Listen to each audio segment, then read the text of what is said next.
తెలంగాణ భవన్లో యాక్షన్ జరిగితే పోలీస్ స్టేషన్లలో రియాక్షన్ వస్తూ ఉంది.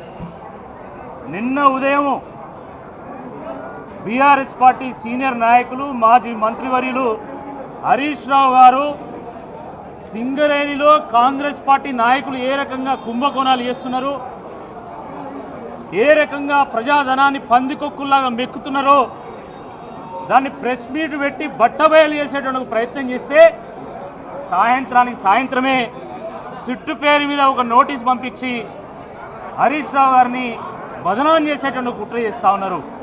అంటే ఏం జరుగుతున్నది ఈ రాష్ట్రంలో? రేవంత్ రెడ్డి కాస్త రివెంజ్ రెడ్డిగా మారిపోయాడు. రివెంజ్ వాళ్ళ క్యారెక్టర్ అయితే రివోల్ట్ తెలంగాణ క్యారెక్టర్ అనేటువంటి వాస్తవాన్ని మర్చిపోవద్దని చెప్పి సందర్భంగా గుర్తు చేస్తూ ఉన్నాము. తెలంగాణ తిరుగుబాటు చేస్తుంది. అణిచివేత తీవ్రమైనప్పుడు తిరుగుబాటు తప్పదనేటువంటి వాస్తవాన్ని గుర్తుపెట్టుకోండి.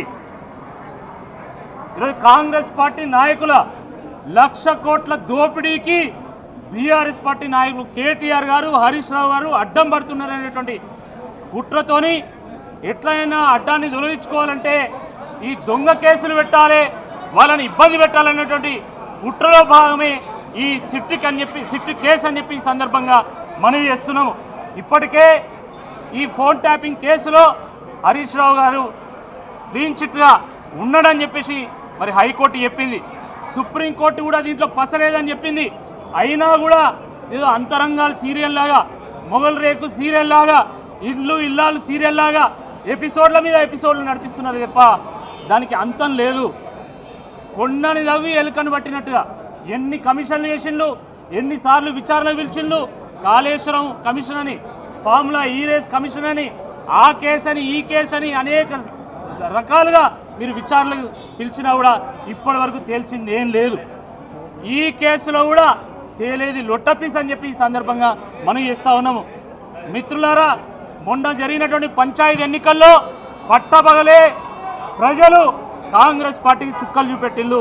మరి ఇప్పుడు సింబల్ మీద ఎన్నికలు జరగబోతూ ఉన్నది కాబట్టి మున్సిపల్ ఎన్నికల్లో కూడా ఘోర ఓటమి తప్పదనేటువంటి కుట్రతోని ఈరోజు హరీష్ రావు గారిని బదనాం చేయాలనేటువంటి ఒక ప్రయత్నం చేస్తూ ఉన్నారు.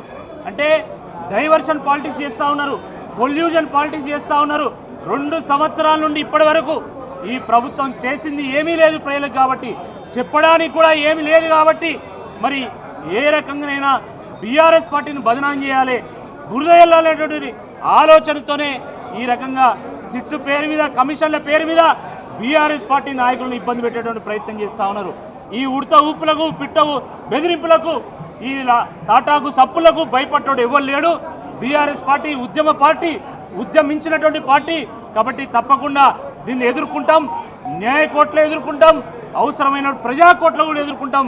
ప్రజాస్వామ్యంలో ప్రజలే అంతిమ నిర్ణేతలు కాబట్టి తప్పకుండా ప్రజలు సరైనటువంటి తీర్పునిస్తారు, వీళ్ళకి బుద్ధి చెప్తారని చెప్పి ఈ సందర్భంగా మేము హెచ్చరిస్తూ ఉన్నాము.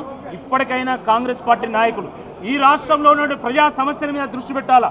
ఫీజు రింబర్స్మెంట్ రావట్లేదు, స్కాలర్షిప్ రావట్లేదు, ఉద్యోగాలు రావట్లేదు, యూరియా సమస్య ఉన్నది, అనేక సమస్యలు ఈరోజు ప్రజాక్షేత్రంలో ఉన్నా కూడా కాంగ్రెస్ పార్టీ నాయకులు మాత్రము వాటాల కోసం, మూటల కోసం ఈరోజు బహిరంగంగా రోడ్డుకెక్కి కొట్టుకుంటున్నారు. అది ఎక్కడ ప్రభుత్వ ప్రతిష్టను దిగజారుస్తుందో అనేటువంటి భయంతోనే దాని నుండి గట్టెక్కడానికి ఈరోజు కాంగ్రెస్ పార్టీ ఈ సిట్టు పేరు మీద మరొక కుట్రకు తెరలేపింది. ఆ కుట్రను భగ్నం చేయడానికి ఈరోజు బీఆర్ఎస్ పార్టీ నాయకులు గ్రామాన వాస్తవాలు ప్రజలకు తెలియజేసేటువంటి ప్రయత్నం చేస్తారు. తప్పకుండా దీన్ని ఎదుర్కొంటాం. కడిగిన ముత్యంలాగా హరీష్ రావు గారు బయటపడతారని చెప్పి ఈ సందర్భంగా మనం చేస్తున్నాం. జై తెలంగాణ.